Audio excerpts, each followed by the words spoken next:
বিপুল পরিমাণে কার্তুজ সমেত গ্রেফতার বিজেপির নেতা।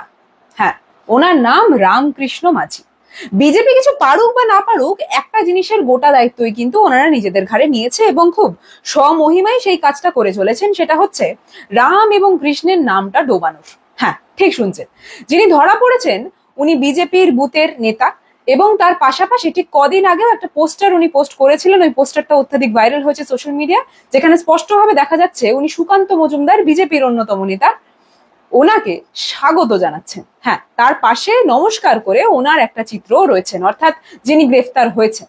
যাই হোক, এই মানুষগুলো যখন গ্রেফতার হয়, এই বিষয় নিয়ে বিজেপির কোনো নেতারই, অর্থাৎ সেটা সুকান্ত মজুমদার হোক বা বিজেপির শীর্ষ সারির যে নেতাগুলোরা রয়েছে, তাদের মুখ থেকে কোনো শব্দই কিন্তু আমরা দেখতে পাই না।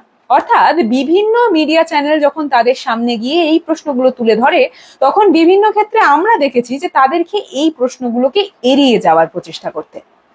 কিন্তু যেই প্রশ্নটা আমাদের প্রত্যেকটা সাধারণ মানুষের মাথায় চলেই আসে এই সব ঘটনা দেখার পরে, সেটা হচ্ছে সে 2026 কিন্তু, জানেন তো, 2026 কিন্তু শুধুমাত্র সময়ের অপেক্ষা, আর বেশি দিন বাকি নেই, 8 মাসও বাকি নেই। ঠিক তার আগে বিজেপি নেতার বাড়িতে অস্ত্র শস্ত্র দেখা যাচ্ছে, কিছু বিজেপি নেতা গ্রেফতার হচ্ছে বিশাল পরিমাণের কার্তুজ সমেত, বা তার পাশাপাশি একটার পর একটা ধর্মীয় বিভেদ কেন্দ্রিক ঘটনা ঘটানোর চেষ্টা করে চলেছে বিজেপি।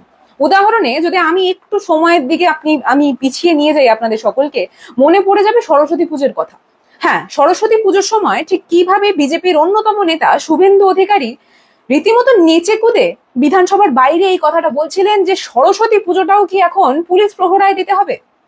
কিন্তু এই কথাটা উনি একবারও উল্লেখ করলেন না যে নদিয়ায় যেই সরস্বতী মূর্তি ভাঙার ঘটনাটা হয়েছিল, সেটা কারা করেছিলেন, তার পিছনে কারা যুক্ত ছিল। তার পিছনে যারা যুক্ত ছিল তাদের নামের পাশে যে ডেজিগনেশনটা, সেটা কিন্তু বিজেপির পদাধিকারী পঞ্চায়েত প্রধানের। হ্যাঁ, এই কথাগুলো কিন্তু শুভেন্দুবাবু আপনাদেরকে বলবে না, জানেন তো। কিন্তু এই কথাগুলো আমার আপনার প্রত্যেকের জানা দরকার। এই ভিডিওটা যেই প্রত্যেকটা মানুষ দেখছে তাদের জন্য আমি একটা বার্তাই বলতে চাই, যে বিজেপি না নিজের সুবিধা মতো মানুষকে টেররিস্ট, অর্থাৎ অ্যান্টি ন্যাশনালিস্ট এবং ন্যাশনালিস্ট বানায়। এইসব মানুষরা, অর্থাৎ এই রামকৃষ্ণ মাঝির মতো মানুষরা বিজেপির চোখে অন্যতম দেশভক্তি, দেশপ্রেমিক। হ্যাঁ, আর কারা দেশদ্রোহী জানেন? আমাদের মতো সাধারণ মানুষরা, যারা তাদেরকে নিয়ে তাদের সেই স্বাভাবিক অধিকার বা যে সেকুলার কথাটাকে আমরা অত্যন্ত ভালোবাসি, অত্যন্ত আগলে রাখি, বা আমাদের কনস্টিটিউশন যে অধিকারটা আমাদের প্রত্যেকের হাত অব্দি তুলে দিয়েছে, সেই কথাটা যখন যখন বলি, তখন তখন আমরা টেররিস্ট হয়ে যাই, আমরা অ্যান্টি ন্যাশনালিস্ট হয়ে যাই। কিন্তু বাস্তবে এই সব কুলাঙ্গারের দল, যাদেরকে নিয়ে এই বিজেপি চলে বা যাদেরকে বিজেপি একটা বড় সংখ্যক টাকা প্রদান করে, তাদেরকে তারা দেশভক্তি বা দেশপ্রেমের অন্যতম মূর্তি হিসাবে পুজো করছে। এবং তাই জন্যেই এই বিজেপি নেতাকে কেন্দ্র করে বিজেপির যে কোনো শীর্ষ পদের কোনো নেতার মুখ খুলতে না আপনি শুনেছেন না আমি। এনাদের কাছে কারা দেশদ্রোহী জানেন? সুফিয়া কুরেশি, যেই মেয়েটা সিঁদুরের, তার বোনের সিঁদুরের জন্য লড়াই লড়তে বর্ডারে গেলেন, শুধুমাত্র তাই নয়, পাকিস্তানে ঢুকে সেই প্রত্যেকটা টেররিস্টকে মেরে এলেন, তারাও দেশদ্রোহী। হ্যাঁ, কেন বলছি এই কথাটা?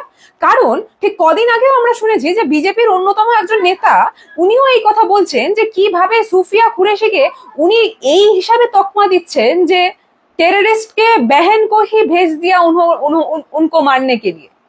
ঠিক এইভাবে তকমাটা দিচ্ছেন। মানে উনি যে কথাটা বলেছেন ওটা এতটাই গ্রহণযোগ্য নয় যে ওটা বলতে গিয়েও দুবার তুতলে যাচ্ছি। কিন্তু বাস্তবে কি জানেন, এইটাই হচ্ছে বিজেপির চরিত্র। এই সমান চরিত্রটা আমরা দেখতে পাই মধ্যপ্রদেশের রাস্তায় কোনো এক বিজেপির নেতাকে নগ্ন হতে। তার পাশাপাশি কর্ণাটকে যখন মহিলাদের উপর আঁচ পড়ে, তাদের সম্মানের উপর আঁচ পড়ে, সেখানেও যুক্ত থাকে বিজেপির অন্যতম নেতারা সেখানে।